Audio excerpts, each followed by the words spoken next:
make a song within an hour.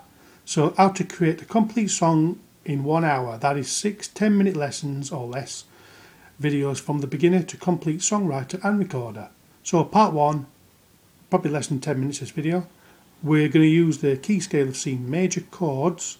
We'll use the 1, 4, 5 major chords. That is C chord, F chord, G chord. I'll demonstrate the creation from the key of C. We will use a metronome for the timing and create a drum beat using the GarageBand digital audio workstation. And later on we'll use Mixcraft in the final MP3 CD recording mixdown. We'll choose a song style, the genre, and the tempo, the speed, from ideas of other songs. We'll choose an approximate song length of about 3 minutes or less. I'll demonstrate how to work out the bars or the measures for the whole song and how we divide these into a song structure of the intro, verses, chorus, bridge, etc. We'll use virtual instruments built into the GarageBand app, like the guitar, the keyboard, the drums, etc. I'll demonstrate and explain each process in a slow, step-by-step, methodical and logical way in order that youngsters and older people and less speedy learners can understand. The 6 lessons will form the basis for further development, improvement and creative songwriting. Now I'm going to go through this fairly quickly, but you can pause, rewind it. Now here quickly I've got the alphabet from A, B, C, D, F, G and then repeated again. I've extracted from C to C under numbered in 1, 2, 3, 4, 5, 6, 7 and then one repeated. I've shown in previous lessons what the tone is and what's a semitone, jumping from step to step. And here's the formula for the major formula. Tone, tone, semitone, tone, tone, tone, semitone. And what it is there, you can see here from C to C, going through on the piano, starting where the 2 black notes are there. Start from there, or you could go here, look, 2 black notes there. These are always C's. And work through there, and you'll notice that the black dots always land on the white keys of the keyboard when we're going from C to C. So what it does, it brings out the C major scale, no sharps, no flats produced. And from C to C is a full octave. So we've wrote out here C, D, E, F, G, A, B, C, and I've numbered 1 through to 7. And if we include 1, it's the full octave again. So basically, to know you've got the C major scale, or even if you did the G major scale, it should sound like Do, Re, Mi, Fa, Sol, La, Ti, Do, from The Sound of Music. So I've expressed this C major scale notes on the treble stave here, starting with the middle C on your keyboard. Okay, and that's what it should sound like, that Do, Re, Mi. So I'm going to move that over there and we'll move to this one, extracting chords from the C major scale. We want to use a 3-chord trick, or what's known as the family of chords, for our song. These are the 1st, 4th and 5th major chords. So I've wrote it here in Roman numerals 1, 4, 5, 1st, 4th, 5th. How do we get that? Okay, C, D, E, F, G, A, B. Now I've numbered them 1, 2, 3, 4, 5, 6, 7 in Roman numerals, upper case, lower case. So these are major, minor, major, major, minor, and that's a diminished. Ignore that last one. So I've wrote out here major, minor, minor, major, major, minor, diminished. They're the chords. So the chord will look like this: a C chord, a C major chord, D minor, E minor, F major, G major, A minor, B diminished. Just ignore that one. The chords are known as the primary triads. That is, they are a combination of 3 notes, or 3 as in tri notes played together and formed from the 1st, 3rd and 5th degrees. This is the chord of the scale. I'll show you an example. So if you write out the C scale again and we take the 1, the 1st, the 3rd and the 5th together, extract them down here and play them like a chord on a piano or a guitar, you're actually strumming or playing a C major chord there, the primary triad. So we've got the C there, I've explained that. Let's have a look. I'll skip the details of how and why some chords become minor, diminished, etc. It's not needed for the purpose of the series of lesson. It can be found on my other videos, approximately lessons 8 to 12. Go and have a look. The chords we have extracted, we want the C, F, G, they're the 3 major chords.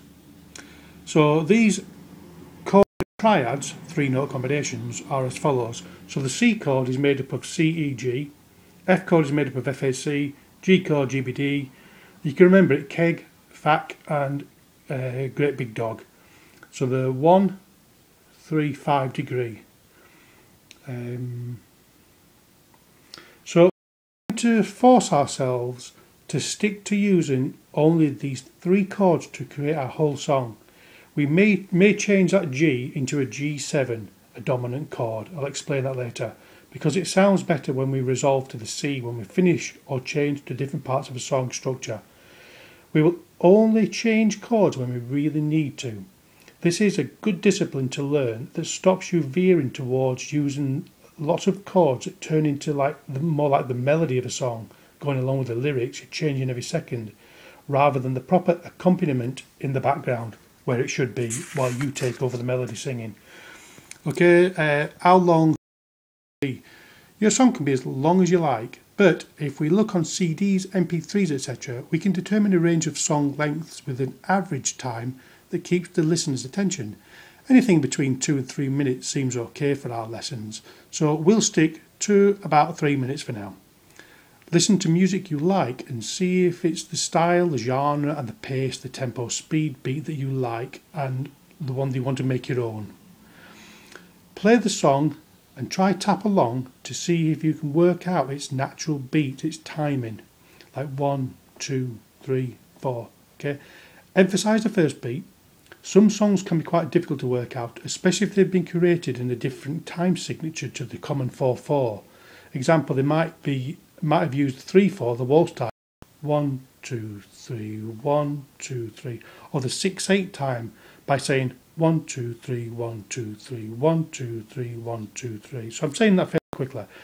And sometimes the percussion may emphasise on beats 2 and 4. That gives quite a bit of confusion. But most songs are in 4/4 time. 1, 2, 3, 4, 1, 2, 3, 4, and so on.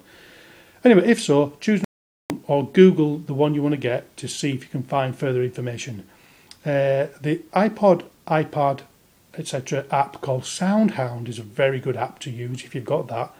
And you can find free metronomes to use on the internet with what's known as a tap function, where you tap along to your song being played and it'll show you the beats per minute as you're going along. So you just keep tapping and it'll keep changing, but it'll give you a rough idea what the song's in. So what we got here, once you've selected a type of song you'd like to create by working out its beats per minute tempo time, we can use a simple formula to work out how many bars and measures for our whole song for the total duration, and we can see how many bars per minute we get. From here we go on to divide these bars into sections of the song, like the verse, the chorus and bridge, etc.